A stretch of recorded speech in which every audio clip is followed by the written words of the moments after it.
वर्ष मी डोळ्यासमोर ठेवला आणि म्हणूनच श्याम हा सगळ्या घरातील पूर्वी जे सगळे कुटुंब होतं ते काँग्रेसचे निष्ठावंत होतं, पण नंतर मग नवीन पिढी आली, विचार बदलले, काही राष्ट्रवादीमध्ये गेले, काही सेनेत गेले, पण श्यामने वसंतराव नागवांची जी परंपरा आहे काँग्रेसमध्ये राहण्याची ती अजूनही ठेवली आणि अजून काँग्रेसची श्याम एकनिष्ठ आहे, तर खरोखरच मानावं लागेल आणि ते श्यामचं ते क्रेडिट असेल.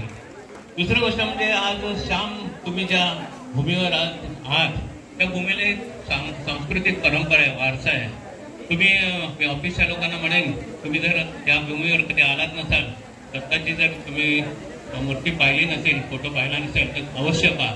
त्या दत्ताच्या मूर्तीला, दत्ताच्या फोटोला आज इथे दत्त जयंती साजरी होते. त्याला 100पेक्षा जास्त वर्ष झाली आणि 100पेक्षा जास्त वर्ष झाली. त्याला हा इतिहास आहे, पौराणिक इतिहास आहे. या कुटुंबातील लोक होते ते गुरु परंपरेचे लोक होते, म्हणून या गोंधळी कुटुंबाला गुरु परंपरेचं घराणं म्हणून ओळखलं जातं. आज या घरात गुरुबंधू आणि गुरु भगिनी म्हणून या कुटुंबातील व्यक्तींना ओळखलं जातं आणि त्यांना सन्मानाने वागवलं जातं.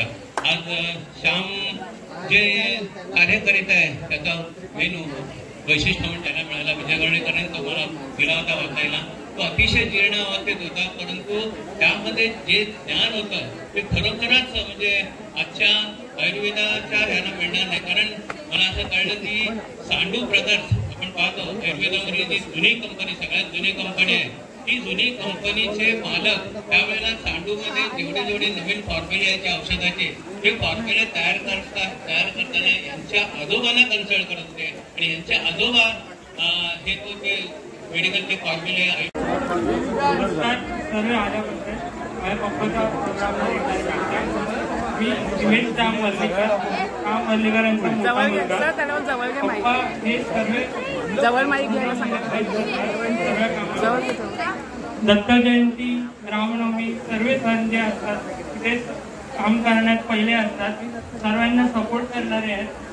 आणि मी माझ्याबद्दल लहानपणाबद्दल बोललो तर पप्पा मला खूप खेळणी कुठल्या गोष्टीची कमी केली नाही, खेळणी भरपूर आणलीत मला आणि जिथे बोलतेस तिथे मला सगळीकडे फिरवलंय. पप्पा खूप स्पेशल आहेत माझ्यासाठी. थँक्यू.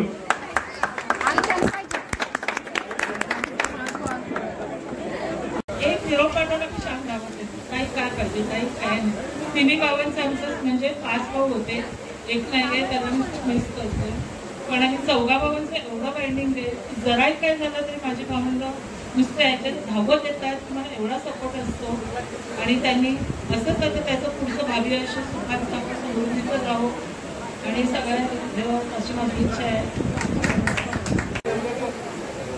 श्याम म्हणजे माझा लाडका भाऊ आणि मुख्य म्हणजे तो भावापेक्षा माझा मित्रच म्हणायचा. काही असेल तरी मला आता लग्न झाल्यानंतरही मला फोन करतो.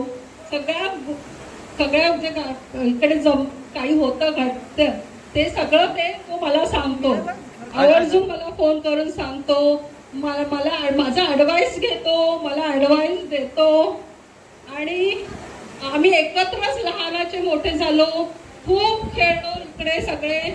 आणि मी धाकटी बहीण असल्यामुळे मोठ्या सगळ्या बहिणींची लग्न झाल्यानंतर मी या भावांबरोबरच माझ्या मित्रासारखेच आम्ही होतो सगळे.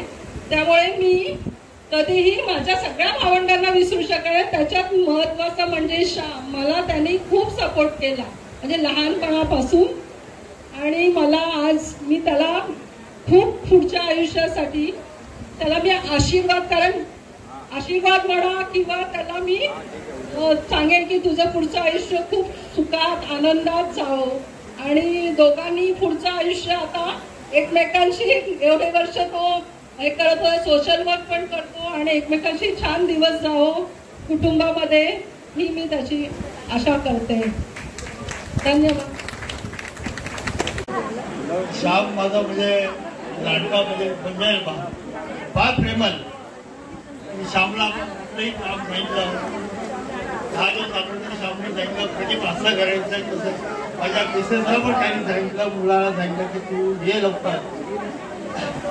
जरा टाइम काढून आलो, तो टाइम होता घरची कमी गेलो की, पण बरोबर श्यामला पुढच्या आयुष्याच्या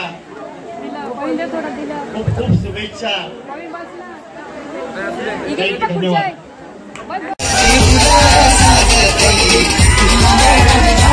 बोला